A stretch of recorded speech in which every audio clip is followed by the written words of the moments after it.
We're here with one of the preeminent Zionists of our era. That's Dr. Morton Klein. The reason I say that is because while much of the world kowtows and somehow weakens in their spine at some point or another when they, either get power or get the microphone or get to make a decision, Morton Klein has never done that and has always led the Zionists of America and many times inspired Zionists here in Israel to hold strong against our enemies and doesn't mind identifying our enemies. Your speech today, you once again identified an enemy, and it's a shocker. You're saying Mahmoud Abbas and Fatah are not actually moderate good guys that could be the partners for peace for us. I wish it were so, that Mahmoud Abbas was a serious moderate committed to peace.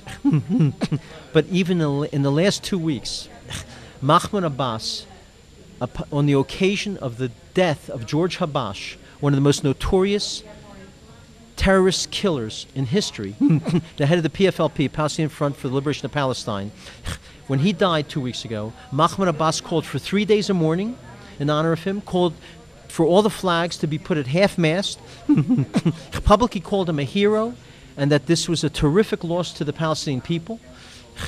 And in addition to that, in the past 2 weeks, Mahmoud Abbas approved a new poster for the Fatah party, that's his ruling party, showing all of Israel, Judea and Samaria, and Gaza as Palestine, with a keffiyeh over all of that map, and a Kalashnikov rifle to the right of the map, and a big picture of Arafat. He just approved this as the official poster for Fatah. You really don't need to know anything other than what I just said to make you realize that he is a fraud, he's not interested in peace at all, and that he's just trying to get as much as he can through negotiations that he could not get through any sort of a war.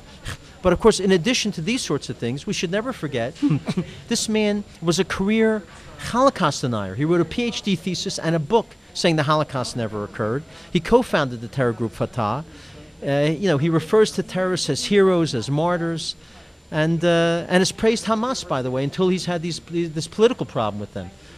So, it is astonishing to me that the Israeli media, the American media, George Bush, Ehud Olmert, ignore all this, hoping and praying and believing that if you give him a state, maybe things will be okay. Maybe he'll revert to being totally decent. And I'm worried that George Bush is actually appeasing Mahmoud Abbas in order to send a message to the Islamic world that I'm not so strongly against all the Muslims. Look what I'm doing for Abbas. I'm trying to set up another Islamic state for you. I'm very worried about that. The problem is, why is Israel going along with this? I mean, part is pressure from Europe and America, but I can assure you, we're on Capitol Hill every day. The U.S. Congress would support Israel overwhelmingly if Israel said we're not going to negotiate with these terrorists until things change, we're not going to give away any land. Congress would support it overwhelmingly.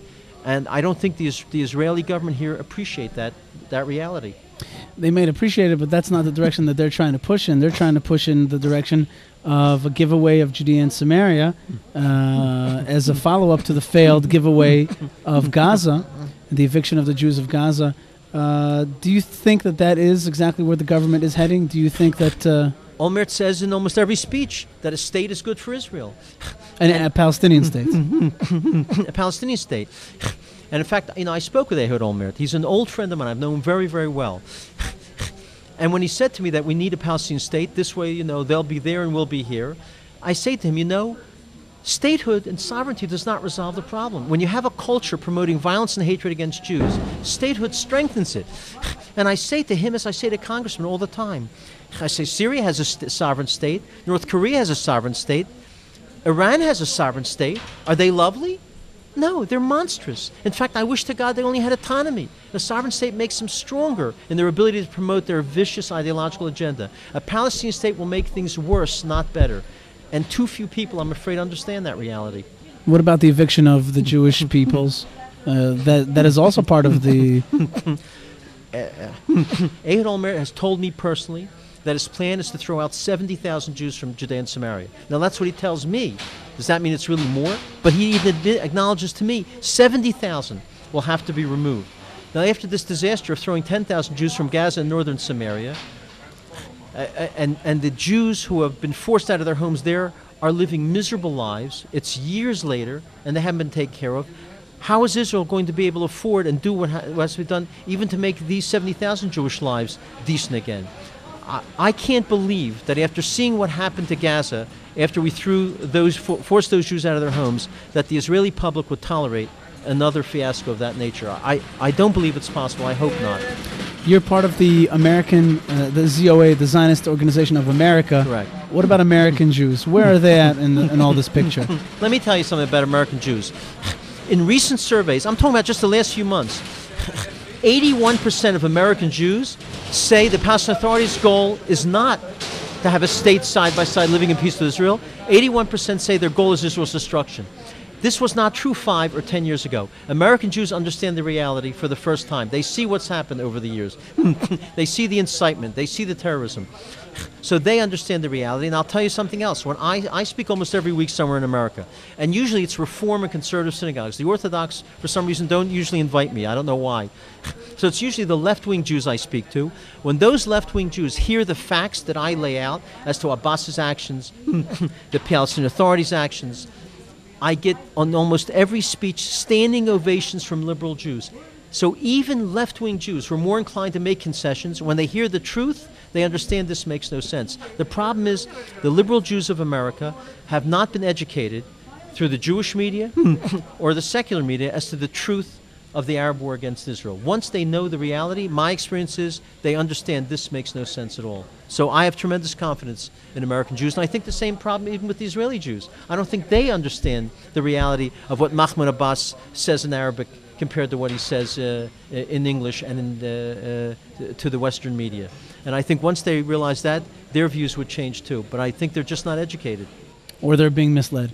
They're being misled by this government in Israel, or acting as if Mahmoud Abbas is a loving peace partner. Peacemaker. Look, I spoke to Salam Fayyad this morning, the prime minister. I didn't speak to him alone. This was in the group of Jewish organizational leaders, and I said to him, "You're considered a moderate. You say you're a man who's promoting peace." I said, "How can I understand your praising and honoring George Habash and having this horrible poster that I just spoke about? How does that reconcile with your alleged wanting to have peace with Israel? I don't understand. Explain it to me." He rambled in circles, and then when I demanded he answer it, he said, "Look, sometimes we don't do everything. It's consistent with our goals." What is that supposed to mean? He had no answer. Because, of course, their goal is very clear: to get as much land as they can from the Jews, to set up a state, and then to use that state to continue more terrorism against Israel, have more land for more terror cells. That is the goal. Otherwise, the incitement in the textbooks, in the newspapers, the TV that promote hatred and murder against Jews and Israelis would have ended. They would have arrested hundreds of terrorists. They wouldn't be demanding the terrorists released from prison.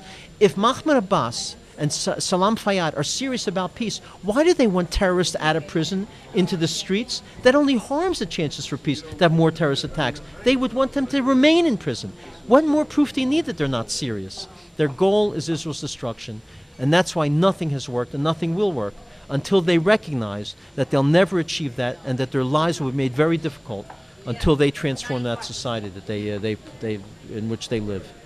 Dr. Morton Klein, thank you very much. ZOA, Zionist Organization of America. Thank you, and thank you for the fabulous work of Arutz Sheva, one of the real beacons of truth and light in the entire Jewish media world and certainly in the Israeli media world. Thank God that you're there. Thank you very much. Thank you.